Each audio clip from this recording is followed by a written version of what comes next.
با برنامه خبری و تحلیلی رادیوی آزادی خوش آمدید. سلام بیننده عزیز، امیدواریم نوروز و تعطیل‌های خوب و خوشی خواهید داشت.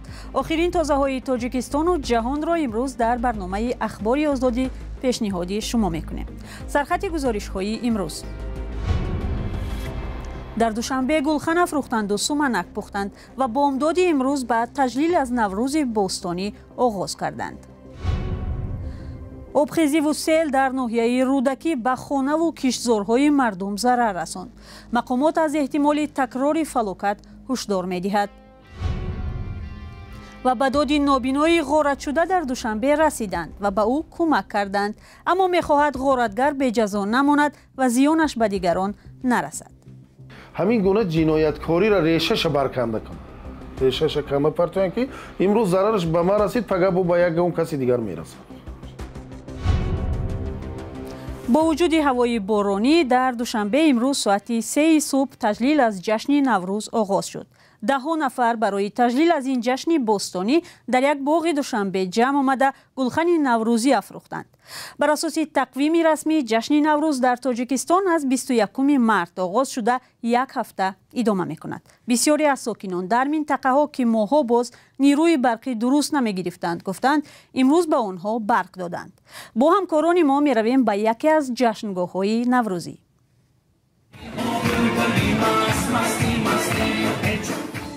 آتش و رقص و صدای موسیقی در زیر باران، فضای گلخن نوروزی تاجیکستان. گروهی از مردم در باغ غلبه دوشنبه جمع آمدند تا مژده فرارسیدن سال نوی اجدادی را بشنوند. با برج حلال قرار گرفت.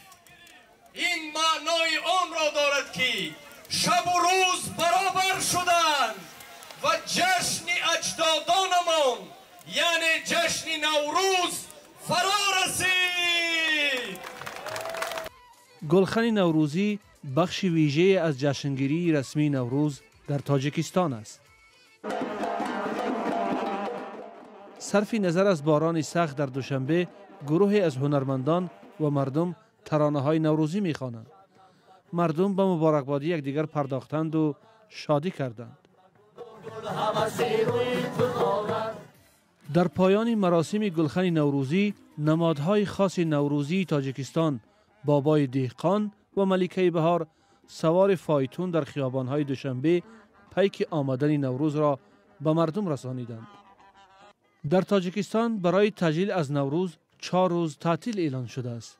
به فرق از سالهای گذشته، معرکه اساسی با حضور مقامات نه 21 مارس بلکه روز دیگر برگزار خواهد شد چون هوا بارانی است.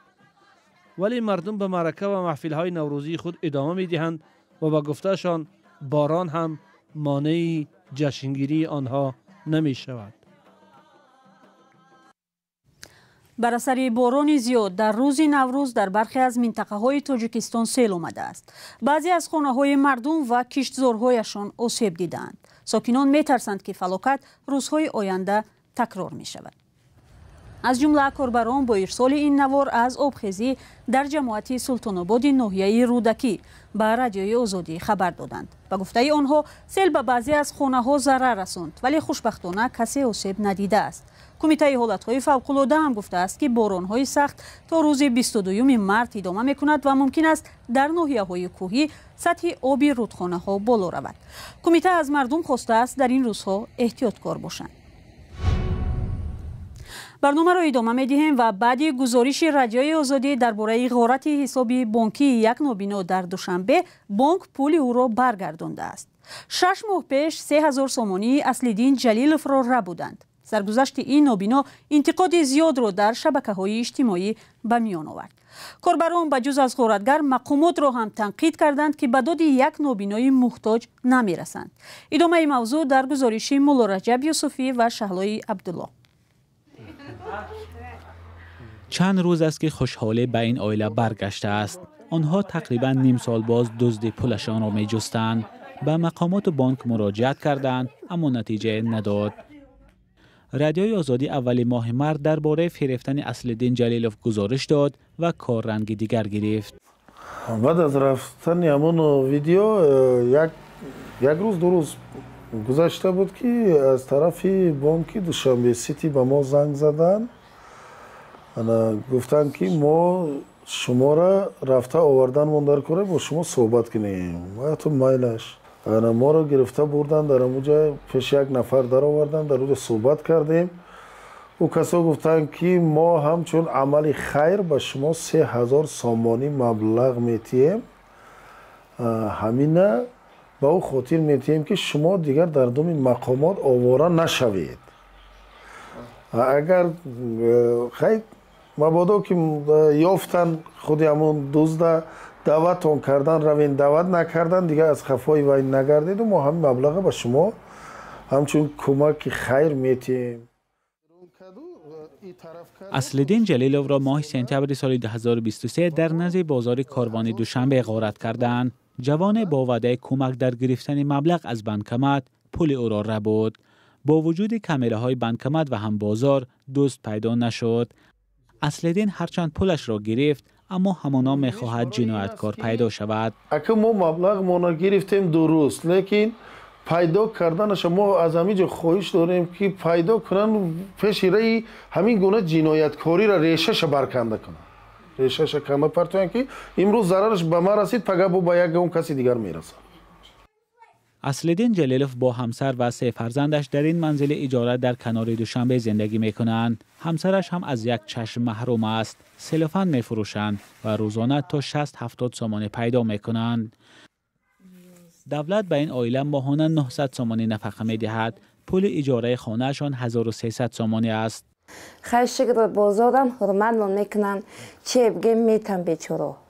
خیلی دسترخوانمون شکرانه شکر هست. شیر میگیریم، شیر چای میکنیم، مسکن شیر چای میکنیم، شیر برنج میکنیم، گرسوز میکنیم. خوب اینه چیای کلانش قوادمون نمیرسه که اینه بگید تخیه بگیریم، گوش بگیریم، مسکوی کیلاکی بگیریم و خیلی قوادمون نمیرسه. غارت شدن یک نابینا سالهای اخیر تقریبا رسانه‌ای نشده است. هرچند خبرهای هم از فریب دادن معیوبان با بهانه کمک به آنها صدا میدهند. اصلدین با همسرش به کار می روند. نابینایی سد راهشان نمی شود چون باید علاج کرده چرخه روزگار را با این عرابه چرخانند. امیدوارند داستان فریفتن آنها برای دیگران درس می شود و نابینایان مثل او از دست به انصاف امین می مانند. مولا رجب یوسف شهلای عبدالله، آزادی دوشنبه.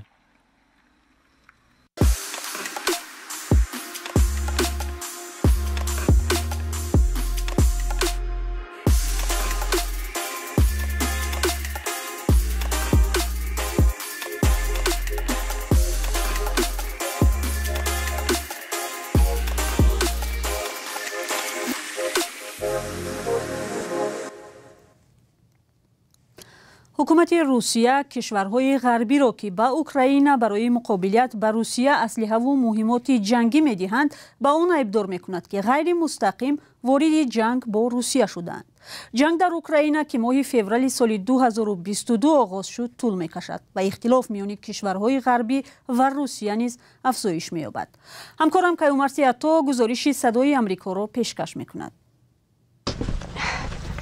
با گذشت بیش از 2 سال از جنگ روسیه در اوکراین، از زبان بعضی از رهبران کشورهای غربی پیشنهاد شرکت مستقیم در جنگ اوکراین صدا می‌دهد. امانوئل ماکرون پرزیدنت فرانسه گفت که فرستادن نیروهای ناتو به اوکراین را صرف نظر نمی‌کند. میت شومیکر افسر سابق خدمات اکتشافی آمریکا میگوید اظهارات ماکرون برای بازداشتن پوتین از ادامه جنگ صدا داده است. او میخواست به روسیه پیام بدهد و آنها را مجبور کند که در فکر محافظت خود باشند چون ناتو واقعا میتواند دخالت کند. اما از بس که پرزیدنت ماکرون گفتن این حرفها را با همتایانش در ناتو از پیش موافقه نکرده بود، آنها را سردرگم کرد.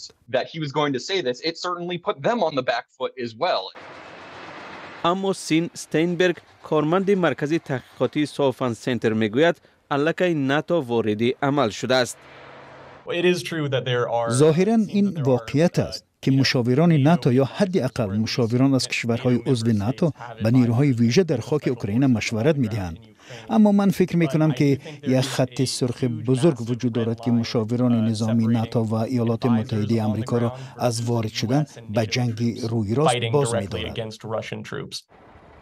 روبرت میورت، ادمیرالی بازنشسته و معاون رئیس پژوهشگاه سیاست و حقوق امنیتی در دانشگاه سیراکوز میگوید نیروهای آمریکایی در سراسر جهان حضور دارند، اما این معنای آن را ندارد که آنها وارد جنگ هستند.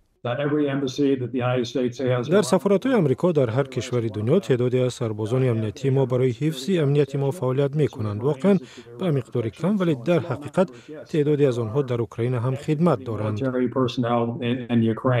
روسلان بورتنیک، رهبر پژوهشگاه سیاسی در اوکراین میگوید که جایگیر کردن نیروهای ناتو در اوکراین ناگزیر است. روسیه خیلی از اوکراین بزرگتر است و اگر سربازان خارجی وارد میدان شوند به اوکراین خطر باختن این جنگ تهدید می‌کند.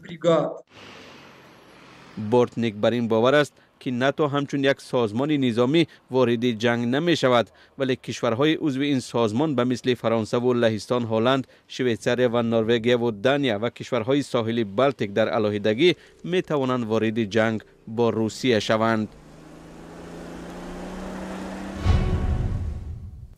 برمیگردیم به تاجیکستان. در ولایت ختلون که تعداد مردم فقیر آنجا در مقایسه با دیگر ولایت‌های کشور زیادتر است، یک برنامه نوی را عملی می‌کنند تا این مردم درآمد بیشتر یابند و دیگر چهره شوم فقر و قشاقی را نبینند. و ساکنان دهات کمبزاعت مرغ تقسیم می‌کنند تا که درست پرورش کرده به فروش تخم آغاز کنند. درباره این اقدام عجیب سرویناز روح‌الله گزارش دارد. دهه وخش ناحیه جیهون، این زنان و مردم برای گرفتن کمک در نوبت ایستادند. میگویند از عائله‌های فقیر هستند چون در جای کار نمی‌کنند و درآمد ندارند، معلولند و یا دستنگر. اما در اینجا به عائله‌های احتیاجمند نه اردو، افغان و برنج، بلکه به هر کدام 20 مرغ می‌دهند. آن هم نه برای کشتن و خوردن، بلکه برای پرورش کردن و گرفتن تخم و یافتن درآمد. شرافت جان محمدوی 38 ساله، مادر 4 فرزند، یکی از آنها است که در نوبت ایستاده است. ما زن کودک جدی کار کنیم. خیلی میره. پیشنهاد من کردن که بگیره، خیلی گفتیم میل میگیره، من دیم فایده باشه که این شرایط می چی؟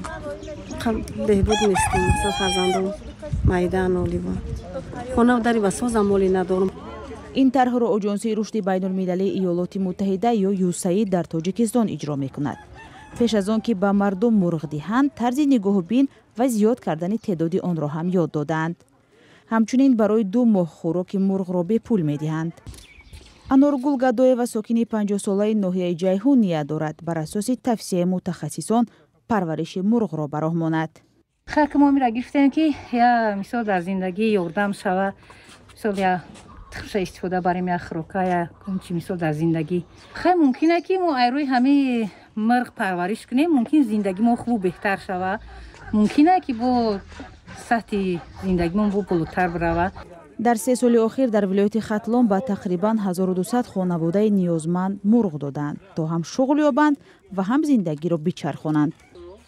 رستم ابراهیموف، معیوب گروه دوم از ناحیه جیهون، سال گذشته 20 مرغ گرفته بود. حالا میگوید شمارهشان به 50 رسیده است. تخم مرغ میفروشد. طلبکار تخم بسیار است. لیکن نمیشه میفروشم، نمیشه استفاده میبرم. در یک سال در یک ماه اگر استوب کردم 700 سوم سودا میکنم. اگر که استفاده نبرم تخمه استفاده که بردم 350 سوم فایدهش میمونه. مسئولان طرح گفتند از اول امسال به 300 خانواده نیازمند 6000 مرغ و 36 دانه دان دادند.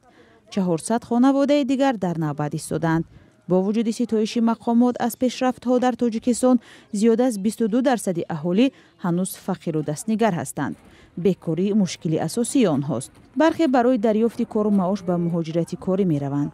دیگران یا زندگی سخت را تحمل می‌کنند و یا با مدد سازمان و کمک‌های اجتماعی شرایط خود را تا اندازه به می‌گردانند. برنامه به پایان رسید و خدا نگهدار شما.